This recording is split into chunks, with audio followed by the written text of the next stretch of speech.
నమస్కారం. ఘంటారావానికి స్వాగతం. ముందుగా ప్రధాన అంశాలు. రాష్ట్రంలో పలు చోట్ల కురిసిన వర్షాలకు నేలవాలిన మొక్కజొన్న పరిహారం అందించాలని ప్రభుత్వానికి అన్నదాతల వేడుకోలు.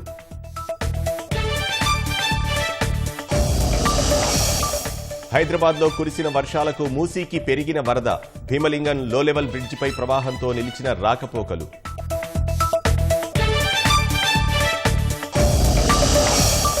ఆదరణ తగ్గి ఆపన్న హస్తం కోసం చేతివృత్తిదారుల ఎదురుచూపు, పింఛన్లు ఇచ్చి ఆదుకోవాలని సర్కారుకు విజ్ఞప్తి.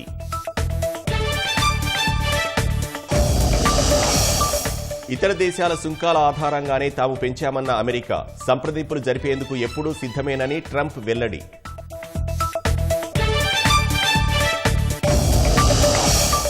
దక్షిణ కొరియా అధ్యక్షుడిని పదవిభ్రష్టుణ్ణి చేసిన న్యాయస్థానం 60 రోజుల్లో ఎన్నికలు నిర్వహించాలని ఆదేశం.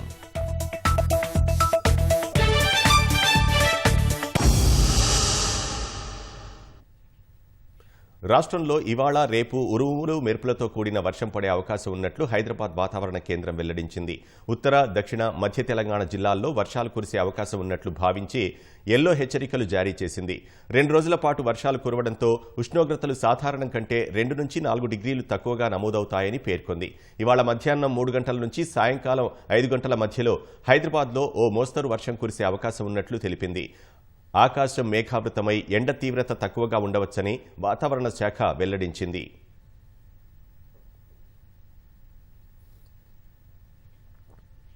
హైదరాబాద్ పరిసర ప్రాంతాల్లో కురిసిన భారీ వర్షాలకు మూసీ నదికి వరద తాకిడి పెరిగింది. యాదాద్రి భువనగిరి జిల్లా వలిగొండ మండలం సంగెం గ్రామ సమీపంలోని భీమలింగం వద్ద లో లెవెల్ వంతెనపై నుంచి వరద ఉధృతంగా ప్రవహిస్తుంది.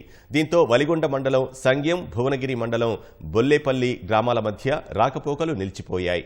లో లెవెల్ బ్రిడ్జిపైకి వరద నీరు గుర్రపు డెక్క భారీగా వచ్చి చేరింది. వరద వచ్చిన ప్రతిసారి తీవ్ర అసౌకర్యానికి గురవుతున్నామని, లో లెవెల్ వంతెన స్థానంలో హై లెవెల్ వంతెనని నిర్మించాలని స్థానికులు కోరుతున్నారు.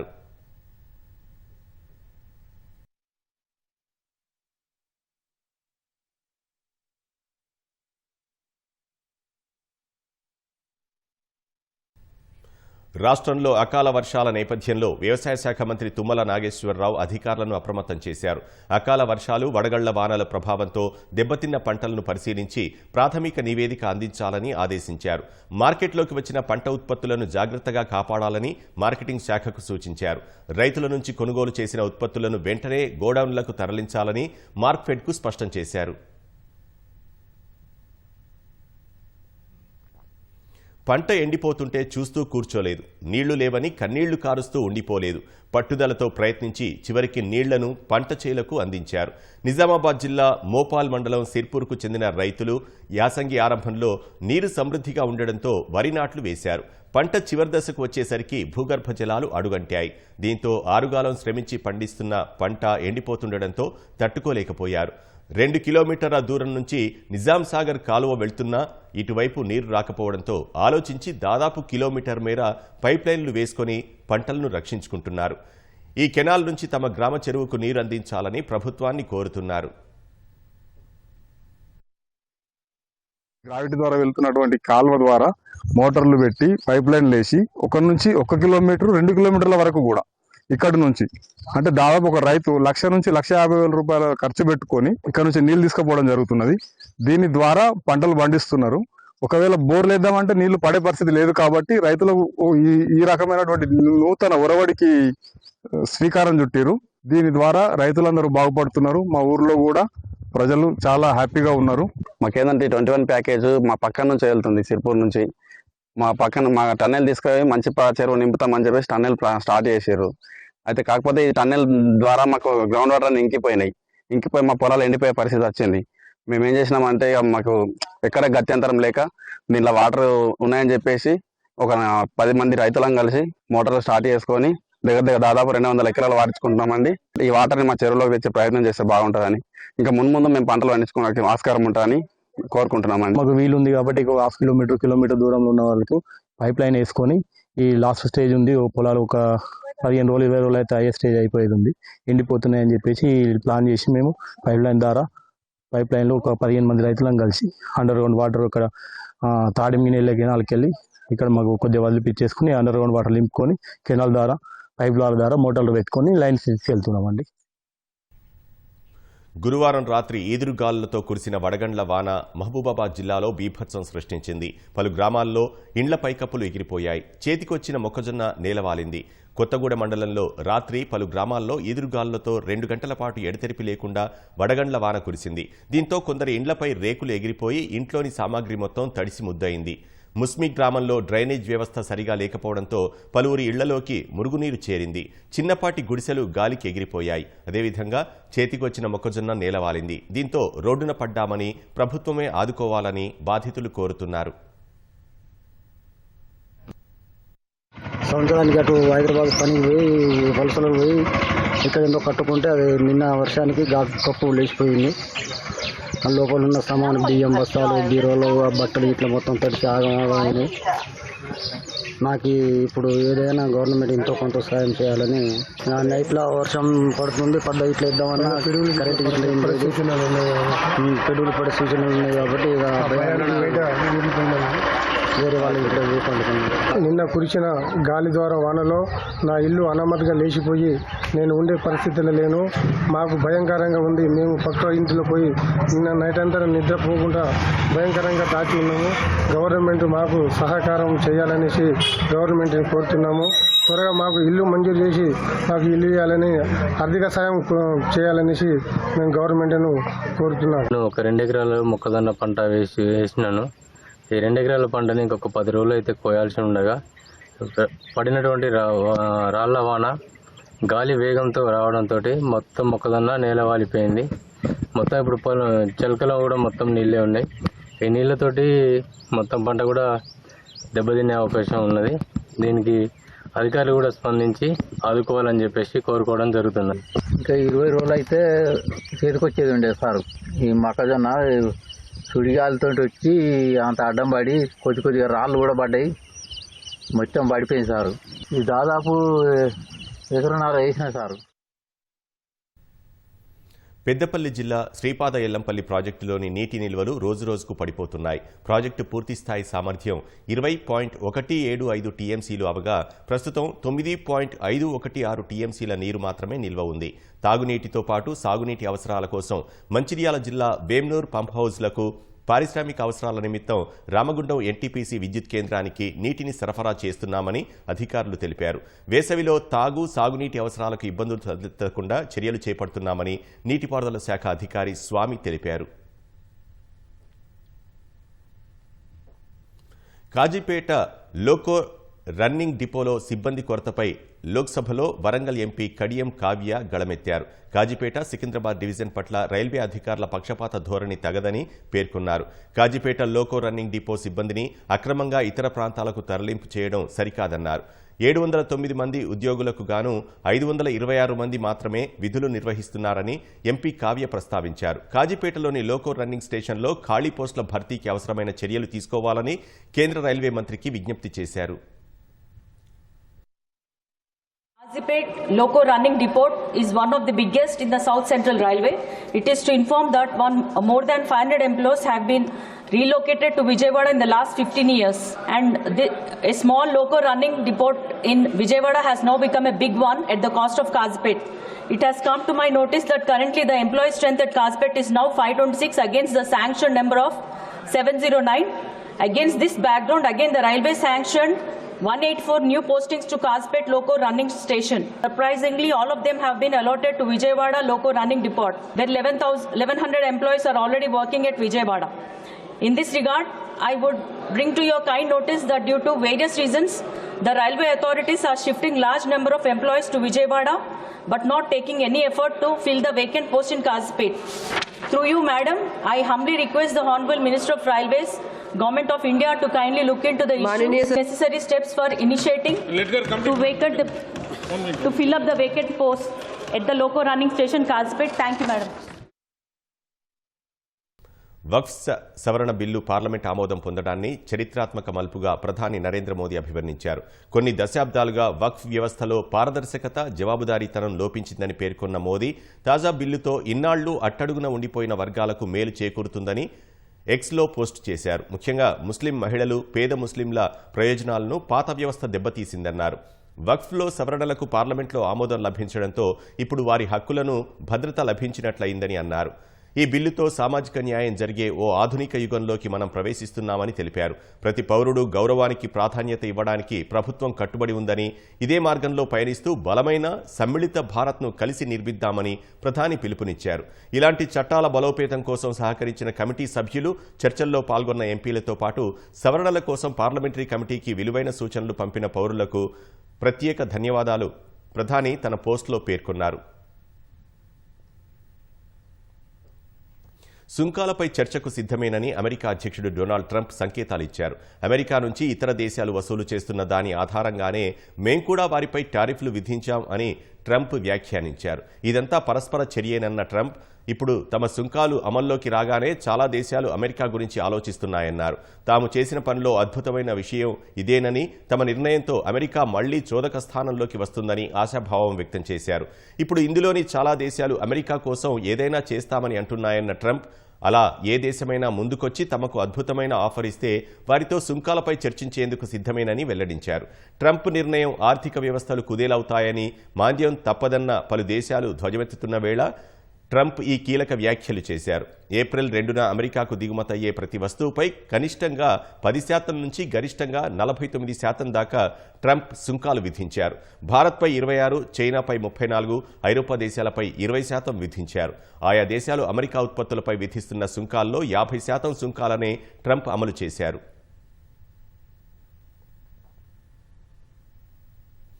మార్షల్ లా ప్రకటించి అవిశ్వాసం ఎదుర్కొన్న దక్షిణ కొరియా అధ్యక్షుడు యూన్ సుక్ యోల్ ను ఆ దేశ రాజ్యాంగ న్యాయస్థానం పదవి భ్రష్టుని చేసింది.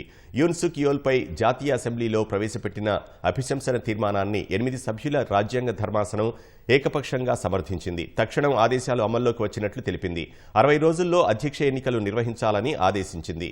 కన్జర్వేటివ్ పార్టీ నేత యూన్ సుక్ యోల్ బలవంతంగా పదవి నుంచి తొలగించిన రెండో సౌత్ కొరియా అధ్యక్షుడిగా నిలిచారు. దేశ చరిత్రలో జాతీయ అసెంబ్లీ ద్వారా అభిశంసన ఎదుర్కొన్న మూడో అధ్యక్షుడిగా యూన్ నిలిచారు. విపక్షాలు దేశ వ్యతిరేక కార్యకలాపాలకు పాల్పడుతున్నాయంటూ గతేడాది డిసెంబర్లో యోల్ ఎమర్జెన్సీ మార్షల్ లాను విధించారు.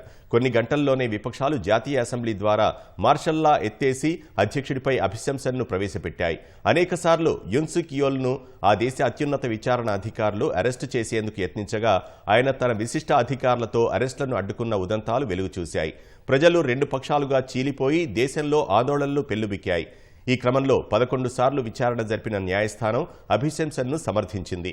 యూన్ను పదవి నుంచి తొలగించి నేపథ్యంలో ప్రజలు సంయమనం పాటించాలని, శాంతి భద్రతల కోసం అవసరమైన అన్ని చర్యలు తీసుకుంటామని దేశ ప్రధాని హాన్ డక్ సూ ప్రకటించారు.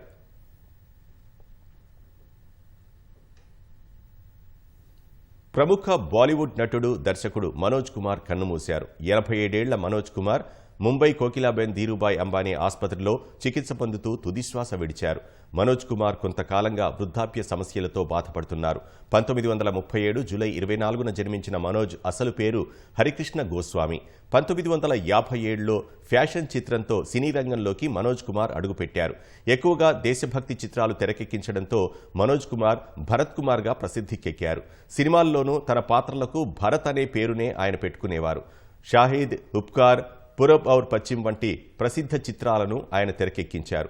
40 ఏళ్లకు పైగా సినీ పరిశ్రమకు సేవలందించిన మనోజ్ కుమార్ నటుడుగానే కాకుండా గీత రచయిత, నిర్మాతగానూ పనిచేశారు.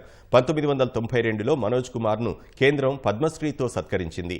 సినీ రంగంలో విశిష్ట సేవలకు 2015లో దాదాసాహెబ్ ఫాల్కే అవార్డు అందుకున్నారు. జాతీయ చలనచిత్ర పురస్కారంతో పాటు 7 ఫిల్మ్ఫేర్ అవార్డులు ఆయన్ను వరించాయి. ప్రధాని నరేంద్ర మోదీతో సహా పలువురు ప్రముఖులు మనోజ్ కుమార్ మృతి పట్ల సంతాపం ప్రకటించారు. మనోజ్ భారతీయ సినిమాకు ఐకాన్ అని మోదీ ప్రశంసించారు. ఆయన తన దేశభక్తితో సినీ రంగంపై చెరగని ముద్ర వేశారని కొనియాడారు. కుమార్ సినిమాలు జాతీయ భావాలను రేకెత్తించాయని, తరతరాలకు ఇవి స్ఫూర్తిగా నిలుస్తాయని అన్నారు.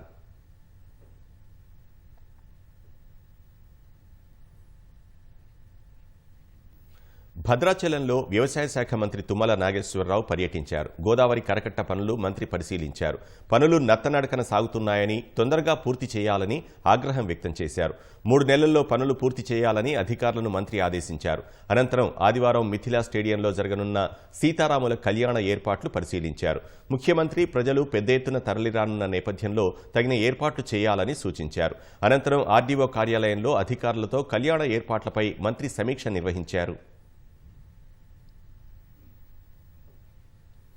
పెద్దపల్లి జిల్లా సుల్తానాబాద్ రహదారిపై అర్ధరాత్రి రోడ్డు ప్రమాదం జరిగింది. కరీంనగర్ నుంచి గోదావరి ఖని వైపు వెళ్తున్న ఓ కారు రహదారిపై ఆగి ఉన్న లారీని ఢీకొట్టింది. ప్రమాదంలో గోదావరి ఖనికి చెందిన ఇమ్రాన్, ఎండి గౌస్ అనే 2 యువకులు అక్కడికక్కడే మృతి చెందారు. పోలీసులు ఘటనా స్థలానికి చేరుకుని మృతదేహాలను సుల్తానాబాద్ ప్రభుత్వ ఆసుపత్రికి తరలించారు.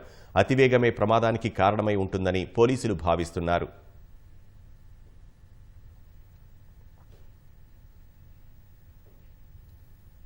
Secunderabad Bowenpally market committee chairman దురుసుగా ప్రవర్తిస్తున్నాడని ఆరోపిస్తూ మార్కెట్ యార్డ్ వ్యాపారస్తులు నల్ల బ్యాడ్జీలతో నిరసన చేపట్టారు. గత కొన్నేళ్లుగా మార్కెట్లో వ్యాపారం నిర్వహిస్తున్న తమ పట్ల చైర్మన్ వైఖరి నిరసిస్తూ ఆందోళనకు దిగారు. ఉదయం 8 గంటల నుంచి 9 గంటల వరకు క్రయ విక్రయాలు నిలిపివేసినట్లు వ్యాపారస్తులు పేర్కొన్నారు. మార్కెట్ కమిటీ చైర్మన్కు వ్యతిరేకంగా నినాదాలు చేస్తూ కార్యాలయం ఎదుట శాంతియుత ప్రదర్శన చేపట్టారు. వెంటనే క్షమాపణలు చెప్పాలని, లేని పక్షంలో మార్కెట్ యార్డ్ బంద్కు పిలుపునిస్తామని హెచ్చరించారు. 3 రోజుల పాటు నిరసన కార్యక్రమాలు చేపడతామని తెలిపారు.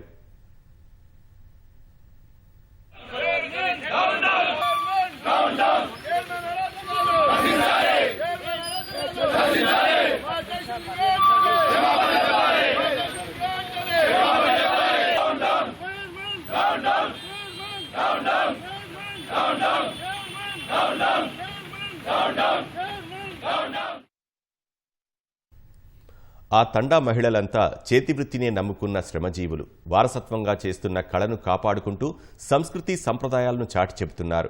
కుట్టు మిషన్లు, యంత్రాల సాయం లేకుండా గిరిజన దుస్తులు, అలంకరణ వస్తువులను తయారు చేస్తున్నారు.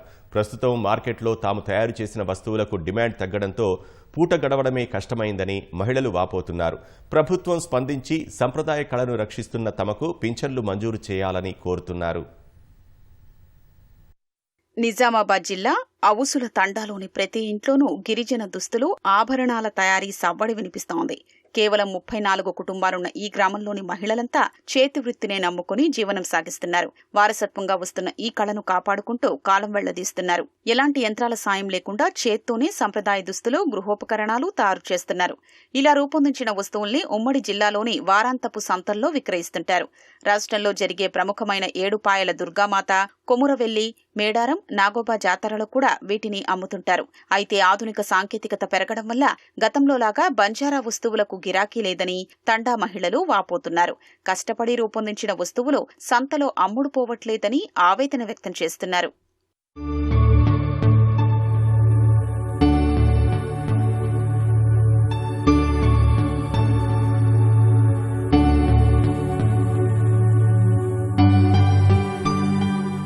మేము అవసర పని ఎన్నో సంవత్సరాలు తాత ముత్తాతలను చేస్తాను, కానీ మాకు సీఎం ఏది లేదు. మాకు పింఛన్ లేదు, ఏం లేదు. బీడీలు చేసేటోళ్ళు పింఛన్ ఇస్తాను, కానీ మాకు ఇస్తలేరు సార్. ఏమైనా పింఛన్ అయినా ఏమైనా ఇస్తే మేము ఎట్లా బతుకుతాం? ఎట్లా ఉన్నోళ్ళం అట్లనే ఉన్నాం. మాకు ఎవరు చూసులేదు, మాకు గుర్తింపు లేదు, ఏం లేదు. ఎక్కడ పోయినా ఇదే కష్టం ఉన్నది, ఇదే ఉన్నది. ఇది పని చేసుడు ఎక్కువ మాకు, కానీ కష్టం. ఈ పని పైసలు వస్తలేవు మాకు దీనికి. ఇక మేమే మర్చిపోతాను. మా పిల్లలు చేయరు, ఏం చేయరు. మాతోటే వెళ్ళిపోతుంది వృత్తిగా. పొట్ట బట్టకైతే ఉన్నది, కానీ ఆదాయం అయితే ఏం లేదు. రూపాయి పక్కన బ్యాంకులో వేసేది లేదు, ఇంట్లో వాడుకున్నది లేదు. హైదరాబాద్ నుంచి గౌలిగూడ నుంచి వేస్తాం. అది తెచ్చి ప్రతి ఐటమ్కి ఏదైతే తీగ కావాలనో బెండలు వస్తుంది. అది ట్రాన్స్ఫర్ ఇక యాడ్ లేపుకొని వస్తాం. ఇక ట్రాన్స్ఫర్ ఆర్డర్ ఇస్తే ట్రాన్స్ఫర్ నుంచి ద్వారా అది వస్తుంది, డిస్ప్లే వస్తుంది. డిస్ప్లేకి వెళ్ళి తెచ్చుకుంటాం మేము. నమ్మకం బేరగాలు కొన్నికి ఇస్తాము, కొన్ని అంగడి వాళ్ళు కూడా కొనుక్కుంటారు. ఏ తండ్రి పుంట తిరుగుతాం, ఎండ చూడము, తిండి చూడము, నీళ్ళు చూడము, ఏం చూడము. కాళ్ళ కడియాలు ఉంటాయి, చేతికి రింగుల్స్ ఉంటాయి, టోప్లీ అంటారు సార్, టోప్లీ గుగురి అంటారు, పుల్యాగన్న అంటారు. అవి మొత్తం మేమే చేస్తాం. అవి పెండ్లిలకు తీసుకు బతుకమ్మకి వేసుకుంటారు సార్. దుస్తుల తయారీకి సంబంధించిన వస్తువుల్ని హైదరాబాద్ నుంచి తీసుకొచ్చి వీటిని రూపొందిస్తున్నారు. సంప్రదాయ దుస్తులతో పాటు శీతల్, తీజ్ లాంటి పండుగల నేపథ్యంలో బంజారా అమ్మాయిలు ధరించే ప్రత్యేక దుస్తుల్ని తయారు చేస్తున్నారు. సూది, దారం సాయంతో వస్తువులు తయారు చేయడం వల్ల కంటి, వెన్నెముక సమస్యలు వస్తున్నాయని మహిళలు వాపోతున్నారు. సమస్యల్ని తట్టుకుని వీటిని తయారు చేసినా సరైన ఆదాయం రావట్లేదని చెప్తున్నారు. చేనేత, బీడీ కార్మికుల్లాగే తమను చేతివృత్తిదారులుగా గుర్తించి పింఛన్లు మంజూరు చేయాలని కోరుతున్నారు. మాకు పింఛన్ లేదు, మేము సిల్వర్ పని చేస్తాము, మాకు అన్ని కిల నొప్పి వచ్చినాయి, మాకు పింఛన్ లేదు, మాకు ఏం లేదు, సాయం లేదు, మాకు ఇల్లు లేదు సార్, మాకు ఏం సాయం లేదు సార్, మాకు మేము ఎంత పని చేసినా గానీ మాకు ఏం లాభం లేదు సార్. డకరగురు అంటున్నారు గానీ మాది అసలు తండ ఎవరొచ్చి చూస్తలేరు సార్. మాకు ఇల్లు లేదు, ఏమి లేదు, పాములు వస్తున్నాయి, ఏమి సాయం లేదు. కాకపోతే మాకేం ఫలితాలు లేవు గవర్నమెంట్ నుండి, లేదు అసలు ఆదాయం లేదు. మాకు పింఛన్ అయినా కాకపోతే దీని మీద సబ్సిడీ అయినా ఇప్పించాలని కోరుకుంటున్నాం. ఈ షెడ్ కూడా ఏర్పాటు చేసిర్రు పని మీద కానీ ఆ షెడ్యూల్లో ఏం మిషన్స్ ఏం లేవు, మోసం చేసిండ్రు, డబ్బులంతా తిన్నారు, మేడాలు తిన్నారు, పైన మేడాలు. కాకపోతే మాకు ఏం లాభాలు ఏం లేవు, కాకపోతే గవర్నమెంట్ పట్టించుకోవాలని అంటున్నాం. అరే ఇంత పింఛన్ వస్తుంది పిల్లలకు, ఇంతో అంతో చేసి ఏమైనా చేద్దామన్నా కూడా పిల్లలు సగం వరకు చదివి సగం వరకు ఆపేసడం అయింది. ఆ పిల్లలకు ఏదైనా ఉద్యోగం ఏదైనా చదువుతారంటే ఆ పిల్లలు కూడా ఇదే పని చేయాల్సింది. ఇదే పని మీద అందరూ ఆధారపడి ఉన్నాం, ఇదే పని చేస్తున్నాం, ఇది చేస్తున్నాం. ఎటువంటిది ఏం లేదు సార్. కూర్చుండి బొక్కలు పోతున్నాయి, పిల్లల ఫ్యూచర్ ఖరాబ్ అవుతున్నది. 10 చదివితే గవర్నమెంట్ స్కూలే, 11 దాంట్లో గవర్నమెంట్ కాలేజే. ఇక మా దగ్గర మా దగ్గర ఇదే డబ్బు, మా దగ్గర నీళ్లు ఉంటే మేము దవాఖానలో పెట్టకుంటే మా పిల్లలను పై చదువులు చదివించుకోమా? మా దగ్గర లేకనే కదా ఇక పిల్లలు కూడా ఇదే భవిష్యత్తులో పట వెళ్ళిపోతున్నారు. ప్రభుత్వం స్పందించి తమకు సౌకర్యంతో పాటు ఉపాధి అవకాశాలు కల్పించాలని మహిళలు, తండావాసులు కోరుతున్నారు. కాదేది కల్తీకి అనర్హమన్నట్లుగా ఆహారోత్పత్తులు తయారవుతున్నాయి. ముఖ్యంగా కూరగాయల సాగులో రసాయనాల వినియోగం పెరిగిపోయింది. ఇదే విషయాన్ని గమనించిన ఓ విశ్రాంత ఉపాధ్యాయుడు ఇంటి ఆవరణలోని ఖాళీ స్థలాన్ని కూరగాయల తోటగా మార్చేశారు. రసాయనాలు వాడకుండా పూలు, ఔషధ మొక్కలతో పాటు కూరగాయలు పండిస్తున్నారు. పచ్చదనంతో నిండుకున్న తోటతో ఆరోగ్యంతో పాటు ఆహ్లాదాన్ని పొందుతున్నారు. నిజామాబాద్కు చెందిన విశ్రాంత ఉపాధ్యాయుడు వనం కిషన్కు మొక్కలు, పచ్చదనం అంటే పంచప్రాణాలు. అలాగే కల్తీ లేని కూరగాయలే ఆరోగ్యానికి మహాభాగ్యమని భావిస్తారు. ఈ నేపథ్యంలోనే కూరగాయల సాగులో రసాయనాల వినియోగం పెరుగుతుండటంతో ప్రత్యామ్నాయం కోసం ఆలోచించారు. ఇంటి ముందున్న 150 గజాల ఖాళీ స్థలాన్ని తోటగా మార్చి సేంద్రియ సాగుకు పూనుకున్నారు. 10 ఏళ్లుగా పూల మొక్కలతో పాటు పండ్లు, కూరగాయలు, ఔషధ మొక్కల్ని పెంచుతున్నారు. అప్పట్నుంచి బయట కూరగాయలు కొనడం మానేయడంతో పాటు చుట్టుపక్కల వారికి సైతం తాజా కూరగాయలు అందిస్తున్నారు. వెలకట్టలేని ఆరోగ్యంతో పాటు ఆహ్లాదకర వాతావరణం కోసమే ఈ తోటను పెంచుతున్నారని విశ్రాంత ఉపాధ్యాయుడు కిషన్ చెబుతున్నారు.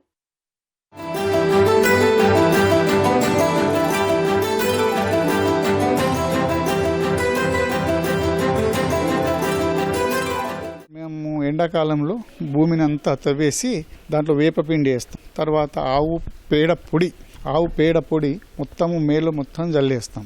తర్వాత జూన్, జూలైలో అదంతా ఎరువుగా మారిపోతుంది. తర్వాత వచ్చేసి అప్పుడు మేము మొక్కలు వేస్తూ ఉంటాము. ఈ మొక్కలు ఏంటంటే మనకు ఆరోగ్యానికి బాగుంటుంది. తర్వాత పూల మొక్కలు, కూరగాయల మొక్కలు, ఆకుకూరలు, కాయగూరలు, బెండకాయ, దొండకాయ, వంకాయ, సోరకాయ, ఆకుకూరలు వచ్చి తోటకూర, పాలకూర. ఒకటి వచ్చేసి ఈ ఆకుకూరలన్నీ మనకు ఆరోగ్యానికి బాగుంటాయి. స్టార్టింగ్లో కొద్దిగా దిగుబడి తక్కువ వచ్చింది, కానీ ఇప్పుడు దిగుబడి బాగానే వస్తుంది. ఇవి కూడా నేను పండిస్తూ ఉంటాను. రోజు ఉదయం నుంచి సాయంత్రం వరకు ఈ కూరగాయల తోటలోనే గడుపుతూ ఆనందంగా జీవిస్తున్నారు. ఎలాంటి రసాయనాలు వినియోగించకుండా వేపపిండి, జీవామృతంతోనే వీటిని సాగు చేస్తున్నారు. కూరగాయలతో పాటు క్యాన్సర్ మహమ్మారికి వినియోగించే లక్ష్మణ ఫలం చెట్టును సైతం పెంచుతున్నట్లు వివరిస్తున్నారు. ప్రతి ఒక్కరూ ఇంటి వద్ద ఖాళీ స్థలాన్ని వృధాగా ఉంచకుండా సేంద్రియ పద్ధతిలో కూరగాయలు సాగు చేపట్టాలని సూచిస్తున్నారు. చిన్న చిన్న కుండీలతో మిద్దెపైన సైతం సాగు చేసుకోవచ్చని సూచిస్తున్నారు. అప్పుడప్పుడు నెలకు 2 నెలలకు ఒకసారి జీవామృతము, తర్వాత ఆవు పేడ పొడి అవి వేస్తే సరిపోతుంది. మనకు ఆరోగ్యానికి బాగుంటుంది. ఇవాళ రేపు ఈ పెస్టిసైడ్స్ చల్లడం వల్ల ముఖ్యంగా ఈ క్యాన్సర్ అనే మహమ్మారి వచ్చేస్తుంది. దాంతో చాలా ఇబ్బంది పడుతున్నారు. ఈ హార్ట్ అటాకులు అసలు ఎప్పుడు ఏ వయసులో ఎవరికి ఏమి ఆరోగ్యాలు చెడిపోతున్నాయి అర్థం కావడం. ఇవి తింటే బాగానే ఉంటుంది కాదు. ఒకప్పుడు పూర్వకాలంలో ఇలానే తినేది, అప్పుడు మంచి ఆరోగ్యంగా ఉండేది. అప్పుడు అసలు హార్ట్ అటాక్ అంటే తెలియకపోయేది, క్యాన్సర్ అంటే తెలియకపోయేది. ఈ మధ్యలో క్యాన్సర్ బాగా వస్తున్నది. తర్వాత మాకు ఆహ్లాదకరంగా ఉంటుంది. ఎండాకాలమైన వాతావరణం మాకు చల్లగా ఉంటుంది. మాకు దీంట్లో ప్రొద్దున లేవగానే కాయగూరలు ఆ పువ్వులు చూడగానే ఆనందము ఆహ్లాదకరంగా ఉంటుంది మాకు. దీనివల్ల మాకు ఆరోగ్యంగా కూడా ఉంటున్నాము. ఇంటి ముందు తోటలో పనిచేయడం ద్వారా శరీరానికి తగిన వ్యాయామం అవుతుందని కిషన్ చెబుతున్నారు. తాజా కూరగాయలు, పూలు, పండ్లతో పాటు వేసవిలో చల్లదనం ఆస్వాదించొచ్చని వెల్లడిస్తున్నారు.